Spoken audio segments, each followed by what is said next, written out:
Eu sei o que você está sentindo agora. Aquela inquietação, essa sensação de que algo fundamental está faltando, mesmo quando tudo parece estar no lugar certo. É uma dor que não tem nome, um peso que você carrega sozinho, geralmente à noite, quando o mundo silencia. Você se sente esgotado, não é? Como se estivesse correndo uma maratona que ninguém pediu para você correr. E o pior é que, no fundo, você acha que a culpa é sua. Que se você fosse mais forte, mais inteligente, mais alguma coisa, essa sensação sumiria. Eu me chamo William, tenho 77 anos. E não sou nenhum guru ou especialista. Sou apenas um homem que passou a maior parte da vida fazendo exatamente o que você faz, tentando preencher um buraco que, eu acreditava, estava dentro de mim. Eu persegui tudo que o mundo dizia que traria felicidade, dinheiro, poder, reconhecimento. Conquistei muito, mas a cada conquista, a cada degrau subido, a única coisa que crescia era o vazio. Um vazio gelado, que me acompanhava para todo lugar.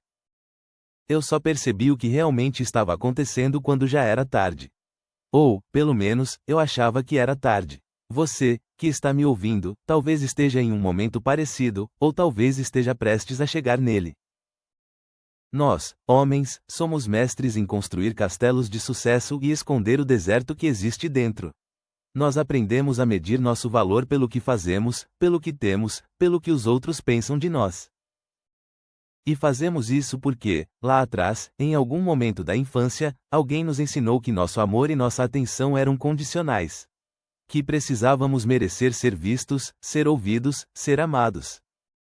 Eu lembro do meu pai, um homem de poucas palavras. Muito poucas. A mesa de jantar era um campo de silêncio. Ele comia, olhava para o próprio prato, e se eu tentasse puxar conversa, a resposta era um grunhido ou Nunca como foi seu dia, filho? Nunca estou orgulhoso de você. A única vez que ele falou algo parecido foi quando eu tirei 10 em matemática. Ele disse, não fez mais que a sua obrigação. Eu internalizei que o amor era um prêmio. Que eu precisava ser perfeito, invisível, ou extraordinário para merecer um pingo de atenção. E a cada silêncio dele, a cada olhar que me atravessava, nascia uma culpa profunda. A culpa de não ser o filho que ele queria. A culpa de não ser suficiente para que ele me notasse. Eu acreditava que o problema era eu, e não a forma como ele se relacionava com o mundo. Então, eu comecei a correr.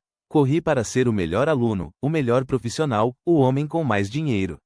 Achei que se eu acumulasse o suficiente, o vazio sumiria. Aos 49 anos, eu tinha tudo. Uma empresa próspera, um apartamento enorme com vista para o mar, carros caros. Naquela época, eu era o que chamavam de homem de sucesso. Lembro-me de uma noite, sentado na minha sacada, olhando as luzes da cidade. Era meu aniversário, eu estava sozinho, e a única coisa que senti foi um frio na espinha, uma sensação de que, é só isso.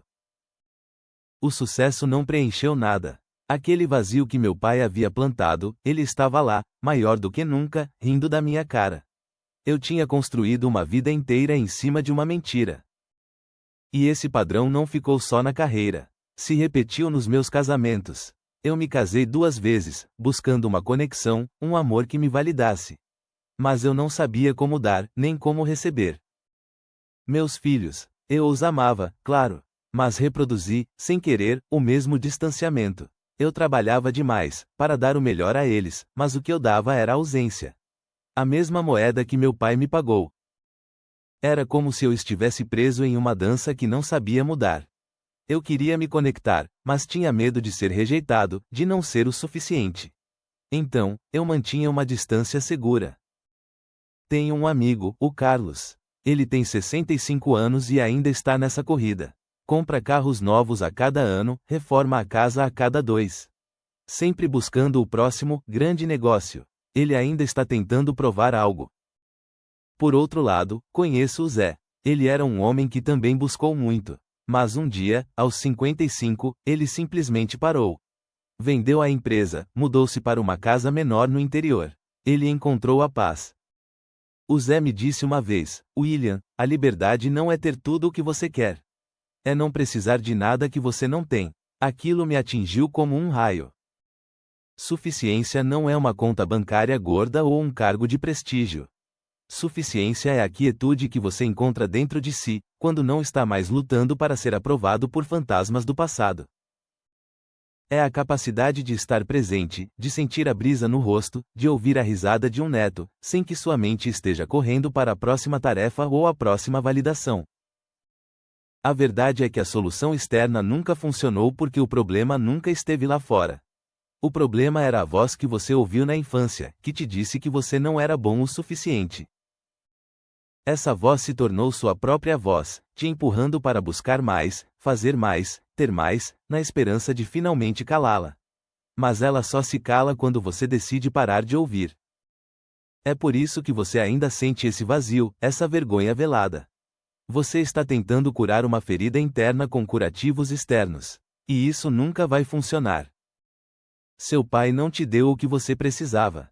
E isso não foi sua culpa. Você não tinha como mudar a forma como ele era. Mas agora, você pode mudar a forma como você se trata. Você tem permissão para parar de correr. Permissão para sentir o que precisa ser sentido. Essa dor sem nome, essa raiva contida, essa culpa profunda que você carrega.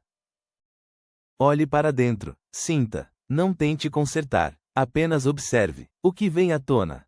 Essa é a sua verdade, e ela precisa ser reconhecida, não escondida. Você já é suficiente. Você sempre foi. A validação que você busca lá fora, ela já reside em você. É preciso apenas parar de lutar e permitir que ela apareça. Não precisa ser perfeito. Não precisa ter todas as respostas. Apenas seja. Esteja presente. Comece hoje, com um momento de silêncio, de escuta, de aceitação de si mesmo. Se essa conversa ressoou em você, talvez ela possa ressoar em outro homem que você conhece. Alguém que também esteja carregando esse peso, essa dor sem nome, esse vazio. Compartilhe este vídeo, não por mim, não por curtidas, mas por ele, por aquele amigo, irmão, colega, que você sente que está correndo demais e se perdendo no caminho. Às vezes, a maior força é saber quando parar. E a maior coragem é olhar para dentro e aceitar quem você realmente é, com todas as suas histórias e todas as suas verdades.